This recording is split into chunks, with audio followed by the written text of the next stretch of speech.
Hiya guys, it's Jacob here from Food Domination. My reason why I'm putting this together, this video is my first video, and basically I wanted to talk to you about giving the customers more, getting more from customers, and giving them more value. Basically, my experience is that when you give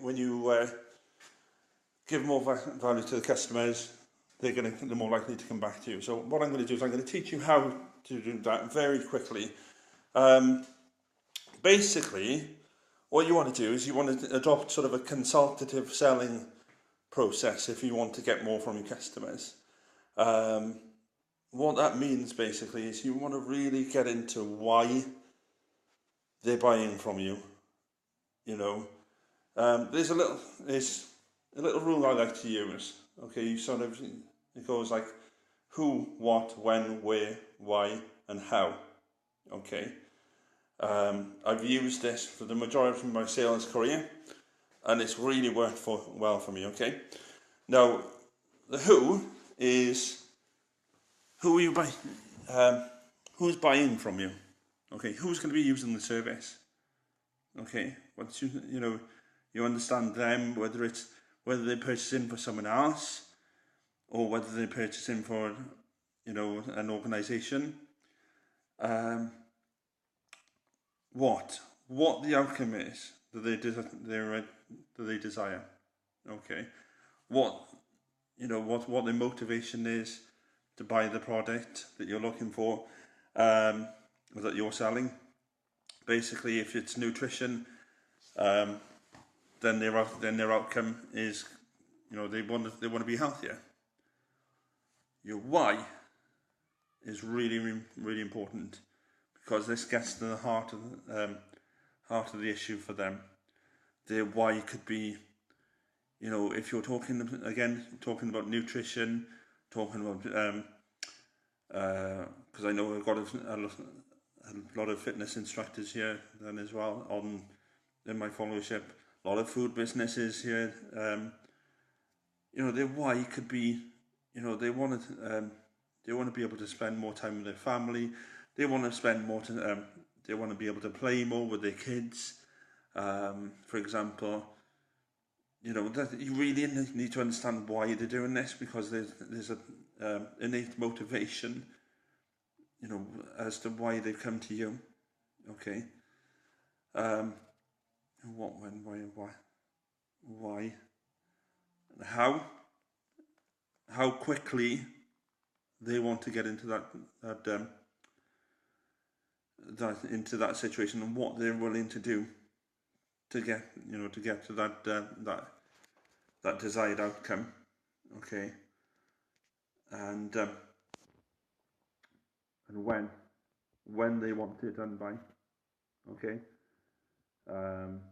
Obviously with regards to deadlines and things like that, what you can then do is you can understand, okay, right, I need to get this customer wants this done now. That obviously that's quite a strong buying signal. Okay. If they're turning around and saying to you, I want to be in a certain position by XYZ date, you can then turn around and say to them, okay, well, if if you need to be at that point, we can then map out how you're going to get to that point over a certain time frame. So who, what, why, and how.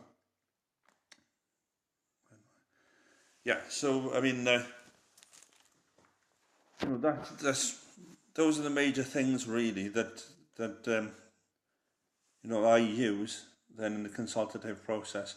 I can then find out, I can then build a picture then as to what kind of customer I've got, for example.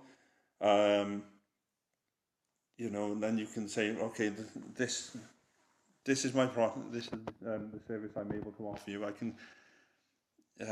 can give you then sort of a proposal then, that covers every aspect of what you want. Then you can look at, okay, well, I can offer you X, Y, Z, I can offer you this product, and I can also add on this then as well. For example, a very good example I tend to use. I have done lots of different sales jobs in the past.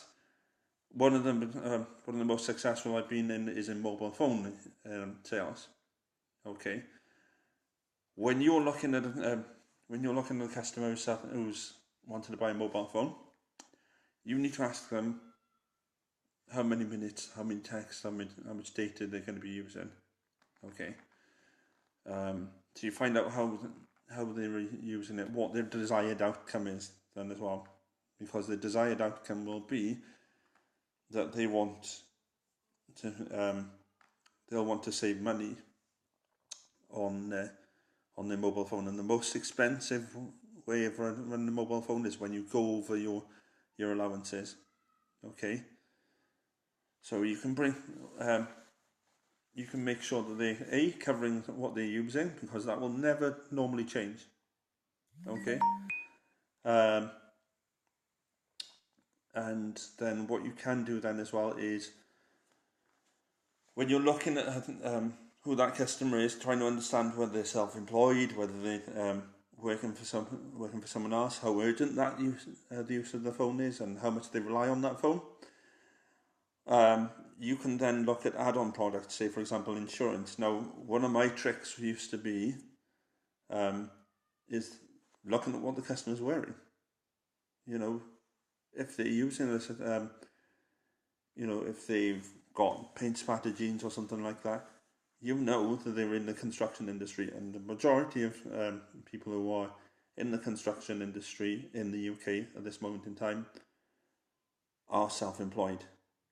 Okay, so insurance is going to be pretty important to them, because if they're in the construction industry, the likelihood of damaging their handset would have been a lot more than someone working in the office. Okay, and the other thing then as well is because they're paid on a daily rate. Obviously, the time it takes to replace a handset, that is literally their lifeline, is going to be critical to them. Okay, so you have to understand, really, that's just in one example. You have to really get into the nitty gritty and understand your customers, understand what makes them tick.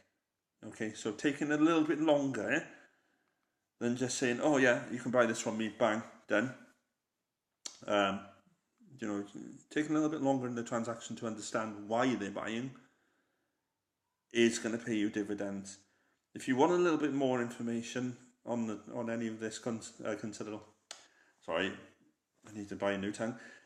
If you want a little bit more information on how to sell it, then basically on how to sell consultatively, come and see me and send me a message. Okay, thank you very much, guys.